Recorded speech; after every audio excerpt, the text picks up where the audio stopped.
Hello and welcome to Trusty Chords, the podcast which aims to celebrate music and those that create it. There's a very good chance that one of Australia's next big rock bands is going to be the Belair Lip Bombs. Hailing from Frankston in Victoria, the Belair Lip Bombs aren't exactly from a massive musical metropolis, but that hasn't stopped them from thriving. First formed in 2017, the quartet issued a pair of EPs ahead of their 2023 debut album, Lush Life, which arrived to widespread acclaim. Since then, things have been looking up even more for the group, with an appearance at the South by Southwest Music Conference garnering the attention of Jack White's Third Man Records label, and seeing the group become the first Australian outfit signed to the iconic stable. Since then, their profile has only grown, and with the release of last week's Again album, it's clear that the Belair Lip Bombs are well on their way to global prominence. This week, I was lucky enough to chat with drummer Devlin, who joined to discuss the group's rise to fame and the sounds and influences of their latest album. Anyway, have a listen to the Belair Lip Bombs again, buy a ticket to their upcoming tour, have a listen to our chat, and I'll see you at the end of the episode for some general housekeeping.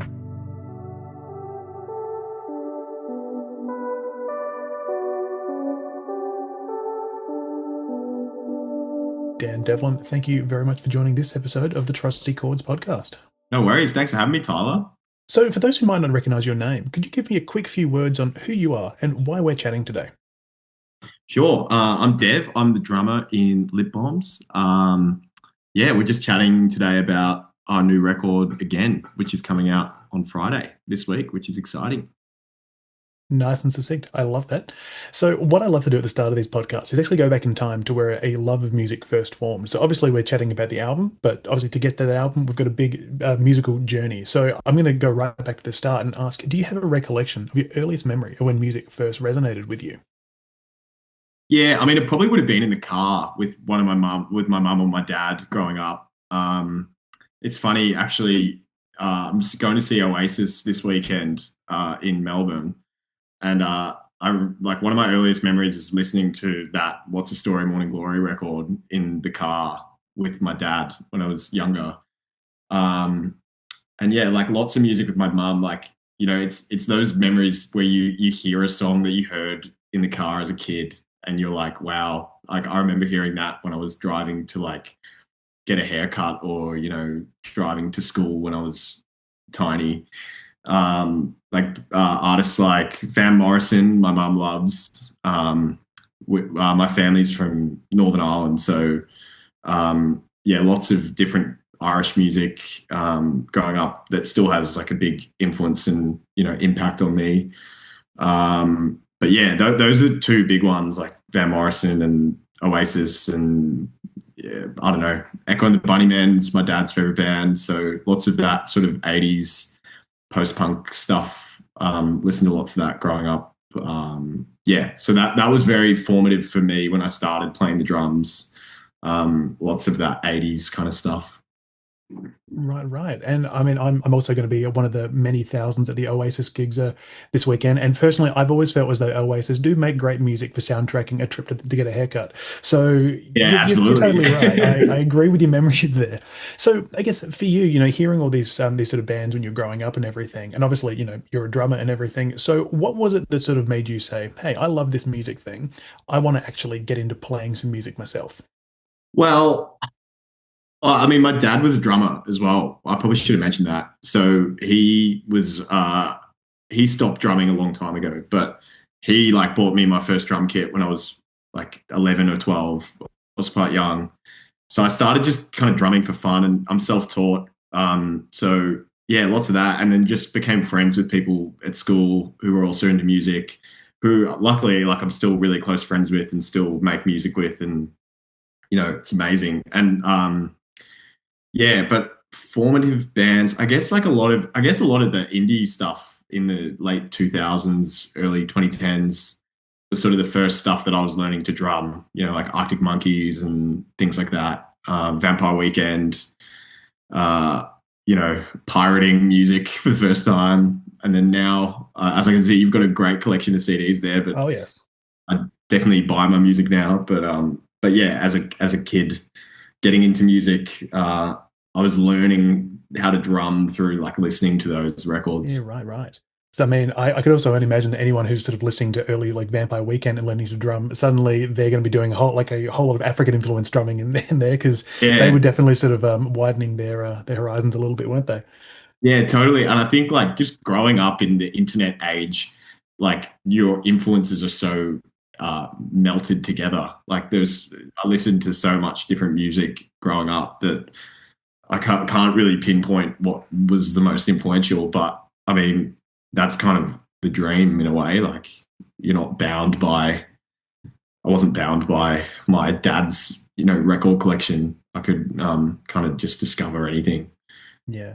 Yeah, of course. And that is the beauty of this musical discovery thing, just always having something different and yeah, again, expanding your horizons and saying wanky things like I'm saying now. But I guess obviously we're talking about lip bombs and everything like that. So I guess when did the band first sort of come together? And I guess I should ask as well, being a musician, did you have any other bands before Lip Bombs at all?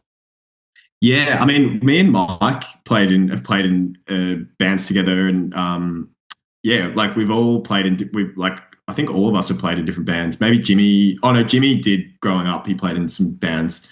But yeah, we've all played in different projects. I've drummed in lots of different things, but obviously our main focus now is Lip Bombs because it's a bit hard to find the time to do anything else really. But the band formed in 2017, so it's quite long ago. We all grew up in Frankston together, which is a coastal town. I mean, I'm sure you know where Frankston is, but for the viewers and listeners, it's a coastal Thank you. I town. appreciate that.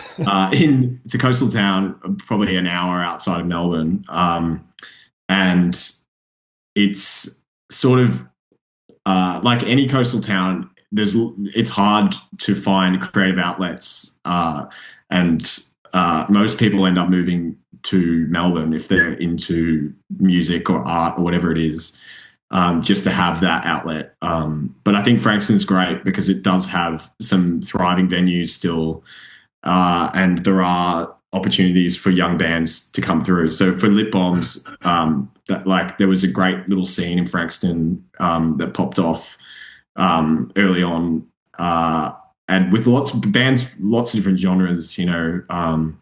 It's bands like the Grogans and Teenage Dads, and there's loads, but lots of bands that are sort of popping up around the same time from the peninsula.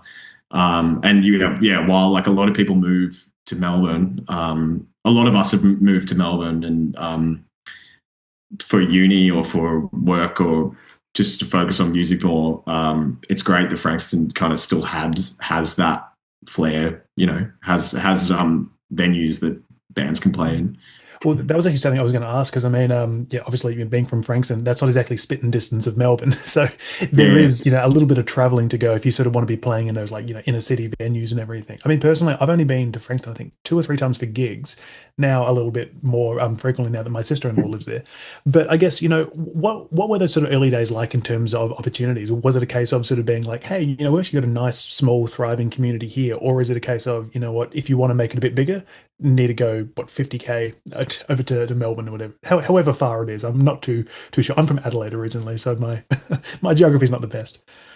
I joined the band a bit later from the inception, but we all kind of grew up together and all were from the same area. So I was playing in bands that played gigs with Lip Bombs in those early days, and I think all of us were pretty kind of itching to move to Melbourne just to be able to join bigger scenes and play bigger shows and things like that. But I think yeah, we were definitely itching to sort of get out of there. But I think in hindsight now, looking back on those times, I think it's special that we were able to play shows, and people were coming, and there were these diverse lineups with lots of different sounding bands on them that maybe you don't see as commonly in Melbourne.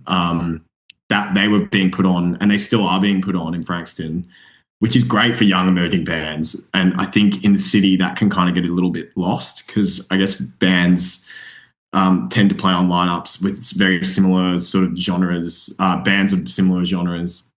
Whereas like in, I guess, smaller communities, it's a bit more of a hodgepodge, like bands can be you could play on the same lineup, like a funk pop band can play on the same lineup as a punk rock band, and there's a big heavy metal hardcore scene in Frankston as well. So there's lots of crossover, which I don't think happen. I think things are a bit more siloed in cities, despite being much more, despite having more venues and communities and culture and everything.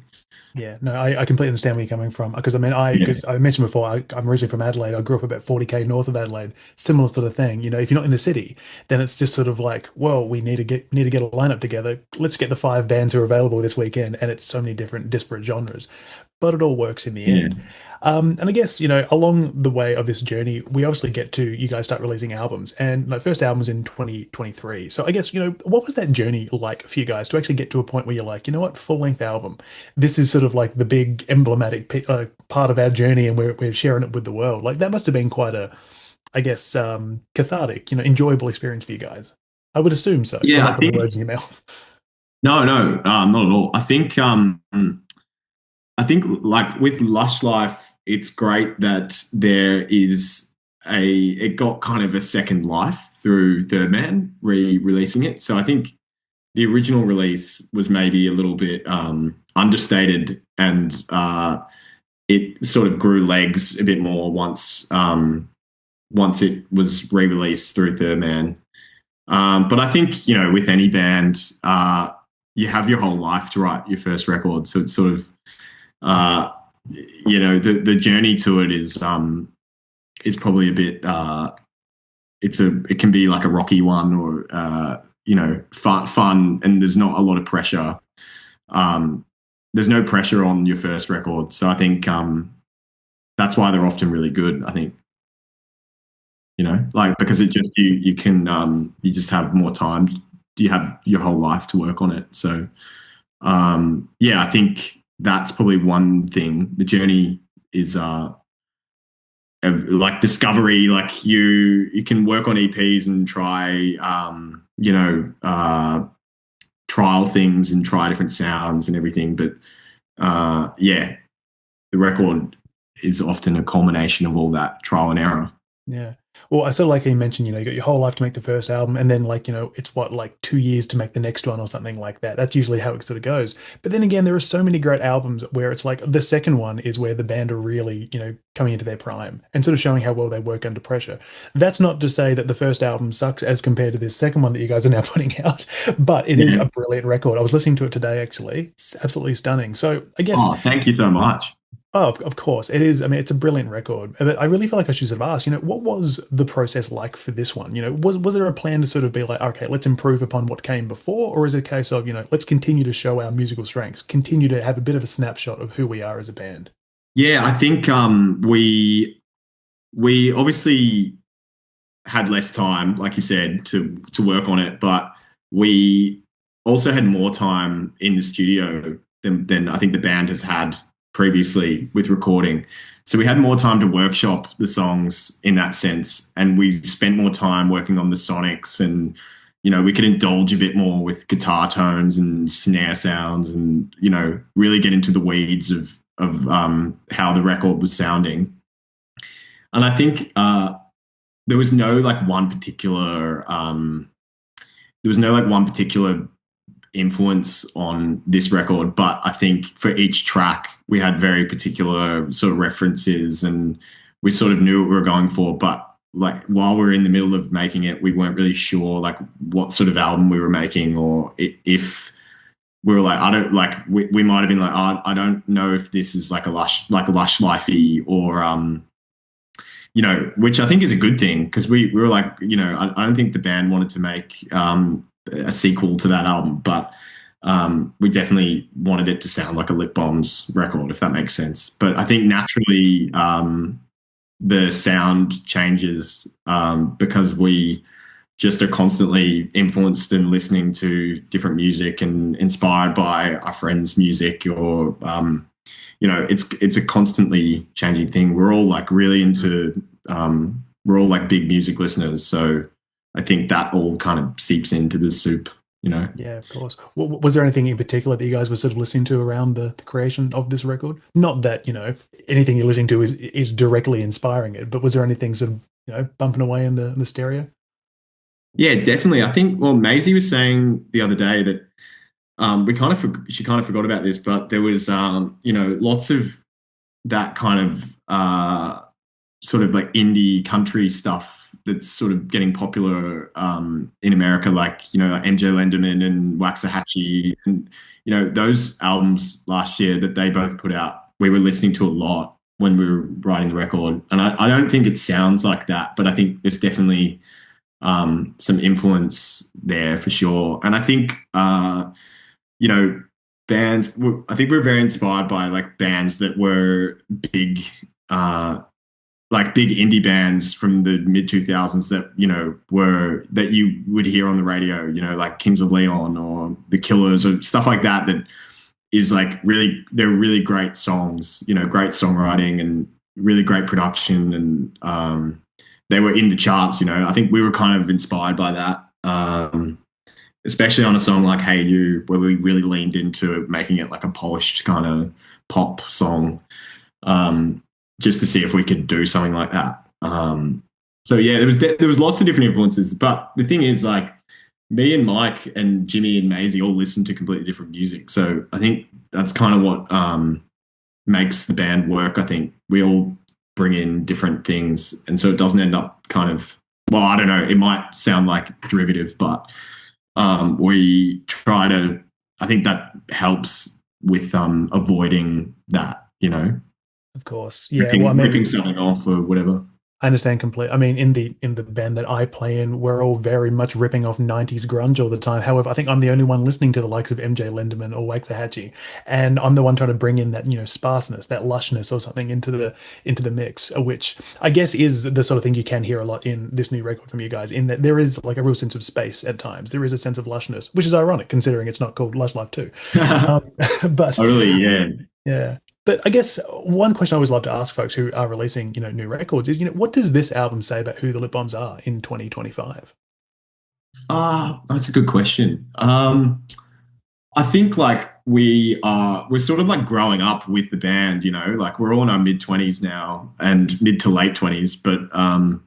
But yeah, it's I guess it's just reflecting our growing, changing tastes in music, and um, and we're just really proud of this album. Like, I think it's the first time any of us have been able to like really sink our teeth into recording process, and actually treat it like a bit of a job, and really, we've just really got to spend the time and took a lot of care with the songs. So I think in that sense, we're really proud, but I think it's more just, I guess, reflective of where we're at. Yeah.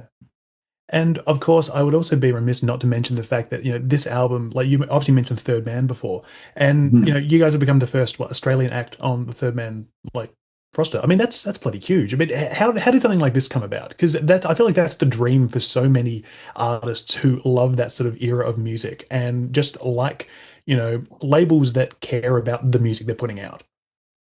Yeah, I mean, Third Man are great because, as you would know, like all the bands on Third Man are so different to each other. Like I was just talking about Sheer Mag and Snooper and bands like that, who have a very like DIY ethos, but have ended up on this great label. I think Third Man are great because they really they just kind of let us do our thing. They don't get too involved in the creative process.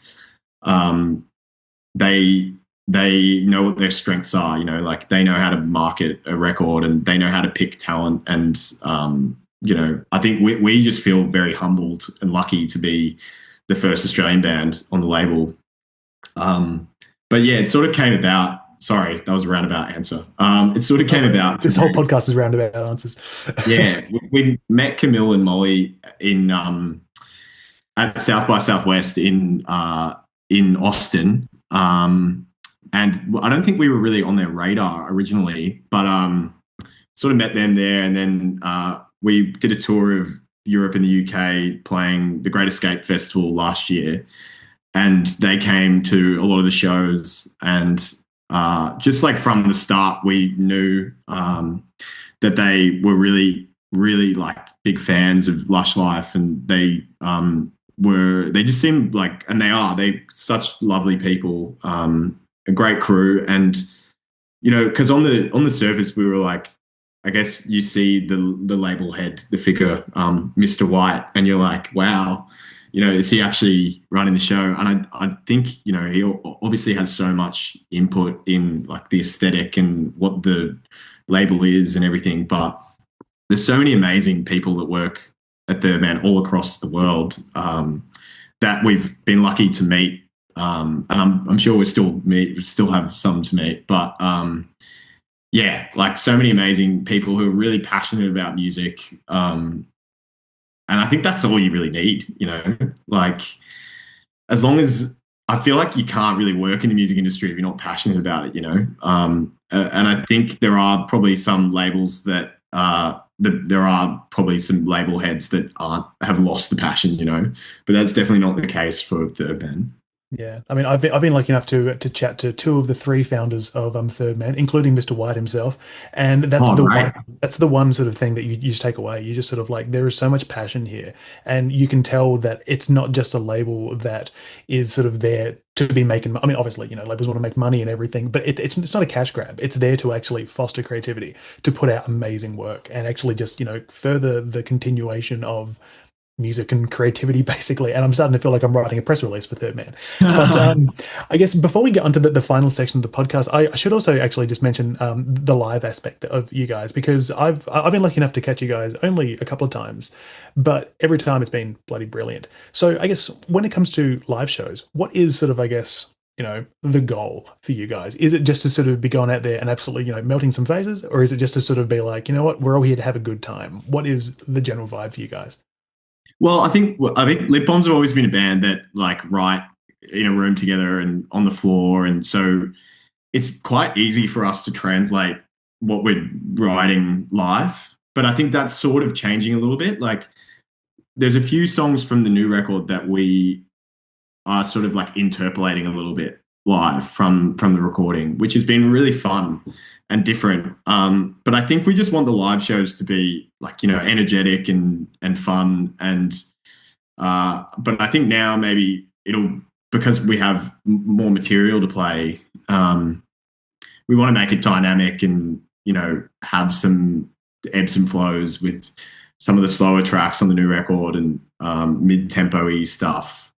Whereas like in the past, it would just be kind of like banger after banger, like high BPM, So it's like, it'll be nice to change that up a little bit. Of course. Well, I'm definitely very keen to be able to catch you guys alive again. So I guess I should get down to the portion of the podcast which its namesake is derived. So trusty chords, it sees me follow a 1, 3, and 5 structure with standard chord. So I ask about one artist that's been impactful, 3 albums that have influenced you, and 5 songs you can always turn to. So I guess my first question for you here, Dan, who is the one artist that's inspired you the most, whether it be personally or creatively? That's a tough one. I love my favorite album is probably Sound of Silver by LCD Sound System. So maybe I'll say James Murphy, because he's very inspiring to me, because he sort of like, he became successful in his 30s, and he talks a lot about his sort of failures as an artist and a musician. Like, he talks about it in such a raw and honest, refreshing way, that it's, really inspiring. But yeah, I think, just like his music's very inspiring to me, and like his drumming was very inspiring to me while I was learning growing up. Oh, absolutely. I mean, I recently went on a big LCD Sound System kick just earlier this year, just absolutely Yeah. rinsing that first album. And of course, Sound of Silver. I was lucky enough to catch them when they were touring from that album, and it's just such a brilliant era for their stuff. And I guess that's a nice segue to my next question, which is, 3 albums that have impacted you the most. So I guess your first one there would have to be Sound of Silver. Yeah, Sound of Silver is a big one. Another one, for me, maybe Velvet Underground, Nico. That's a huge, huge one for me. I think like growing up, like while I was learning to play drums and fiddling with the guitar and things like that.